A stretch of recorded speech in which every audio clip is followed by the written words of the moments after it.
সব কিছুকে মন থেকে ভুলে যান, এটা বলা খুবই সহজ, কিন্তু মন থেকে ভোলা কি যায়? জীবন যখন চরম অশান্তিতে ভুগছে তখন যেন প্রতিটা দিন রাতের অন্ধকারের মতো মনে হয়। চারপাশে মানুষ থাকলেও নিজের ভিতরে এক গভীর শূন্যতা অনুভব হয়। মনে হয় কেউ নেই, কেউ বুঝতে পারছে না আমার দুঃখ, আমার যন্ত্রণা। অশান্তির ঝড় যেন জীবন থেকে সমস্ত সুখের আলো মুছে দিয়েছে। কেবল আকাশে মেঘের মতো জমা হয়েছে কষ্ট, বেদনা এবং নিরাশা। কোনো কি মনে হয় এই জীবনের ভার আর বয়ে নিয়ে যেতে পারছি না? প্রতিটা শ্বাস যেন এক একটা বোঝা হয়ে দাঁড়িয়েছে। আর কত সহ্য করব, আর কত কষ্ট নেব? মনটা যেন চিৎকার করে ওঠে। মন যখন আর সইতে পারছে না। কেন এই জীবন এত কঠিন? কেন এই কষ্টের বোঝা শুধু আমাকেই বয়ে বেড়াতে হবে? শান্তি কোথায়? কবে সব ঠিক হবে? কেন আমার জীবন এত দুঃসহ হয়ে উঠছে? মনে হয় যেন এই কষ্টের সমুদ্র আমাকে গ্রাস করে ফেলবে।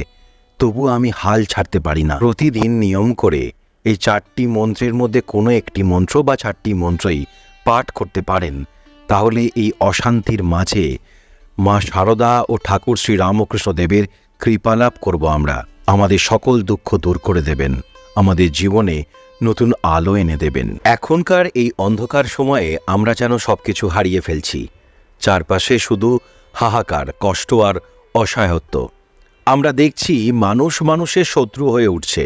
যেখানে ভালোবাসা থাকার কথা ছিল সেখানে শুধু হিংসা, প্রতিহিংসা। আমাদের সমাজ যেন অভিশপ্ত হয়ে গেছে।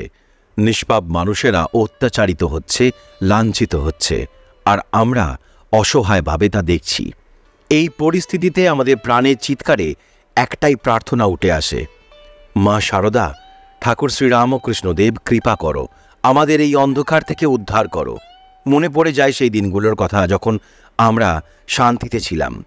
ঠাকুর শ্রী রামকৃষ্ণ দেবের বাণী আমাদের মনকে শান্ত করত। মা শারদার মমতাময়ী মুখ দেখে আমাদের হৃদয় শান্ত হয়ে যেত। কিন্তু আজ সব কিছু যেন হারিয়ে গেছে। আমাদের মন অশান্ত, সমাজ অশান্ত। এমন সময় আমাদের একমাত্র আশ্রয় শ্রী শ্রী ঠাকুর রামকৃষ্ণ দেব ও মা শারদা। কিন্তু কিভাবে তাদের কৃপা পাব? কিভাবে এই অন্ধকারের হাত থেকে মুক্তি পাব? আমাদের এই প্রশ্নের উত্তর কি কেউ দেবে?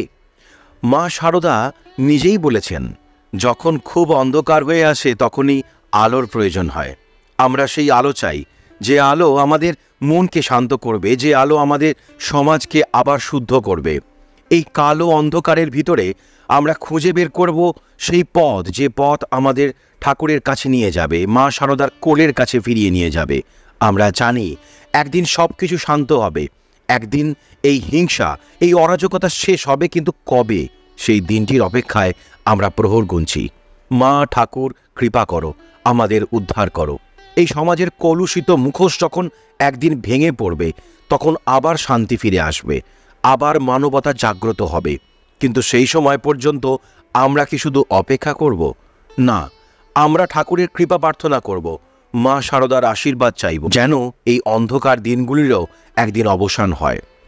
সমাজ যখন অন্ধকারে নিমজ্জিত, চারিদিকে অশান্তি, অত্যাচার আর হিংসার আগুনে মানুষ যখন জর্জরিত, তখন আমাদের মন বারবার খোঁজে সেই মহান আলোর, যে আলো আমাদের মুক্তি দিতে পারে।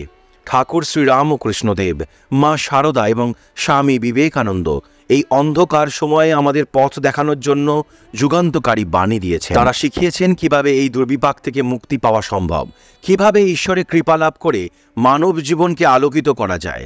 শ্রী রামকৃষ্ণদেব বলতেন, পাপ আর পুণ্য কেবল ঈশ্বরের ইচ্ছাতেই ঘটে। ঈশ্বর সমস্ত কিছু জানেন, দেখেন এবং তার ইচ্ছাতেই সব কিছু ঘটে। এই কথাগুলি আমাদের মনে করিয়ে দেয় যে এই কঠিন সময়ে ঈশ্বর আমাদের পরীক্ষা নিচ্ছেন। তিনি আমাদের পাপের ফসল কাটানোর সুযোগ দিচ্ছেন এবং সেই সময়ই আমাদের মনে রাখতে হবে যে ঈশ্বরই একমাত্র আমাদের ভরসা, আশ্রয়স্থান। ঠাকুর আরও বলেছেন, জীবনে যতই কষ্ট আসুক সব কিছু ঈশ্বরের হাতে ছেড়ে দাও, তার কৃপায় সব ঠিক হয়ে যাবে। এই কথাটি আমাদের শেখায় কিভাবে সমস্ত দুঃখ কষ্টকে ঈশ্বরের হাতে ছেড়ে দিলে আমাদের জীবন সহজ হয়ে যায় এবং আমরা সেই কষ্ট থেকে মুক্তি পেতে পারি। মা শারদা বলতেন, যতদিন না ঈশ্বরের উপর সম্পূর্ণ ভরসা রাখতে পারবে ততদিন এই অশান্তি থেকে মুক্তি পাবে না। মা শারদার এই কথাগুলি আমাদের মনে করিয়ে দেয় পৃথিবীর কোনো কিছুই স্থায়ী নয়, কেবল ঈশ্বরই স্থায়ী। তাই আমাদের কেবল ঈশ্বরের প্রতি সম্পূর্ণ আত্মসমর্পণ করতে হবে। মা বলতেন, মানুষের সকল দুর্ভাগ্যের মূল কারণ হলো ঈশ্বরের প্রতি অবিশ্বাস। মা শারদার এই কথাগুলি আমাদের জীবনকে নতুন দিশা দেয়। ঈশ্বরের প্রতি বিশ্বাসী হলো সকল সমস্যার সমাধান। যদি আমরা ঈশ্বরের প্রতি সম্পূর্ণ ভক্তি রাখতে পারি, তাহলে সমাজের সকল দুর্দশা থেকেও আমরা মুক্তি পেতে পারি।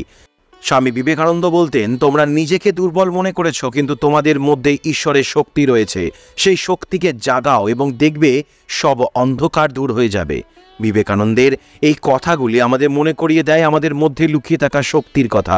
যখন সমাজের সমস্ত রাক্ষসেরা আমাদের নিপীড়ন করে, তখন আমাদের মনে রাখতে হবে যে আমরা ঈশ্বরের সন্তান এবং আমাদের মধ্যে সেই শক্তি রয়েছে যা সমস্ত অন্ধকারকে কাটিয়ে উঠতে পারে। স্বামীজি বলেছেন, তোমার নিজের ঈশ্বরের প্রতি বিশ্বাস না থাকলে তুমি কখনো শান্তি পাবে না। এই কথাটি আমাদের শেখায় সত্যিকারের মুক্তি পাওয়ার জন্য আমাদের ঈশ্বরের প্রতি অগাধ বিশ্বাস রাখতে হবে। চারিদিকটা যখন ভরে ওঠে অশান্তির আগুনে, সমাজটা যখন কলুষিত হয়ে ওঠে হিংসার অন্ধকারে, তখন প্রতিটি হৃদয় খোঁজে একটুখানি শান্তির আশ্রয়। মানুষ যখন মুখোশ পরে হিংস্র পশুতে পরিণত হয়, রাক্ষসেরা যখন আমাদের আশেপাশে ঘুরে বেড়ায়, তখন মনটা আকুল হয়ে ওঠে। কবে আসবে সেই দিন যখন সব কিছু শান্ত হবে, যখন এই অভিশপ্ত সময়ের থেকে মুক্তি পাবো আমরা? আজকের দিনে আমাদের একান্ত প্রয়োজন ঠাকুর শ্রী রামকৃষ্ণ দেব ও মা শারদার কৃপা। তাদের প্রেমময় আলো স্পর্শে কিভাবে আমরা এই অন্ধকার থেকে মুক্তি পাবো, আসুন সেই কথাই বলি। জীবনের চরম অশান্তি থেকে মুক্তি পেতে কিছু নির্দিষ্ট মন্ত্র পাঠ করা যেতে পারে, যা প্রাচীন হিন্দু ধর্মশাস্ত্র এবং বিভিন্ন পবিত্র গ্রন্থে উল্লিখিত। এই মন্ত্রগুলো আমাদের মনকে শান্ত করবে, জীবনের কষ্ট থেকে মুক্তি পেতে সাহায্য করবে, ঈশ্বরের কৃপা অর্জন করতে সাহায্য করবে। যারা এই মন্ত্রগুলি পাঠ করতে চান, দয়া করে কমেন্ট করে জানাবেন আমাকে, আমি মন্ত্রটি পাঠিয়ে দেব। প্রথম মন্ত্রটির অর্থ, এই মন্ত্রটি সরলভাবে ঈশ্বরের দিকে মনোনিবেশ করতে, তার করুণাময় আলোকে উপলব্ধি করতে এবং জীবনের প্রতিটি ক্ষেত্রে সুপ্রেরণা পাওয়ার জন্য পাঠ করা হয়।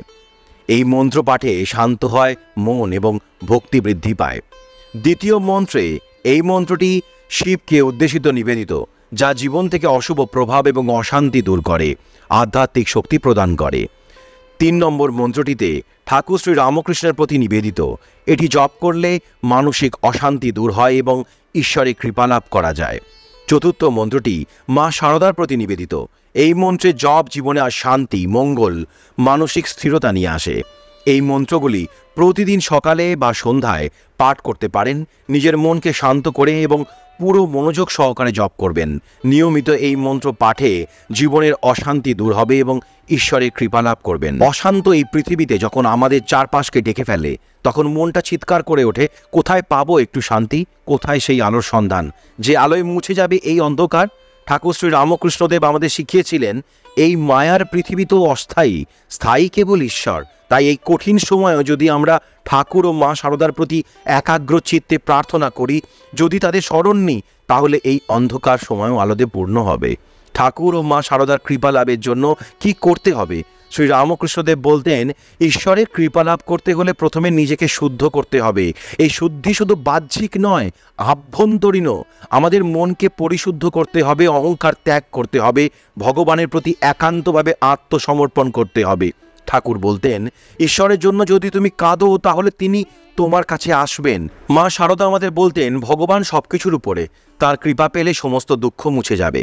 মা শারদার এই আশ্বাস আমাদের সেই কঠিন সময়ও ধরে রাখে, যখন মনে হয় সব শেষ, যখন সমাজের দুর্বৃত্তরা আমাদের নিপীড়ন করে, তখন মা শারদার এই মিষ্টি বাণী যেন আমাদের কানে বাজে, সব কিছু সহ্য করো, ঈশ্বর সব দেখছেন, সব ঠিক হবে। এই বাণী যেন আমাদের জন্য এক মন্ত্র হয়ে যায়, যা আমাদের হৃদয়কে শক্তি দেয়। কবে নিপাত হবে এই রাক্ষসের দলের? ঠাকুর বলেছেন, পাপী যতই শক্তিশালী হোক, ঈশ্বরের শক্তির সামনে সে কিছুই নয়। মা শারদা আমাদের শিখিয়েছেন, ভগবানের কৃপা যখন আমাদের উপর থাকবে, তখন এই পাপের শক্তির কিচ্ছু করতে পারবে না। তাই আমাদের শুধু অপেক্ষা করতে হবে আর আমাদের হৃদয়কে ঠাকুর ও মায়ের প্রতি উৎসর্গ করতে হবে। পাপের শক্তি একদিন নিপাত হবেই, এই পৃথিবী আবার শান্ত হবে। সেই দিন আসবে যখন সমস্ত অন্ধকার দূর হয়ে যাবে, আলো আমাদের জীবনে প্রবেশ করবে। তখন আমরা সবাই বলতে পারবো, ঠাকুর, মা, তোমাদের কৃপায় আমরা মুক্তি পেয়েছি। আজকে এটুকুই, আবার দেখা হবে পরবর্তী ভিডিওতে। সবাই খুব ভালো থাকবেন, সুস্থ থাকবেন। নমস্কার।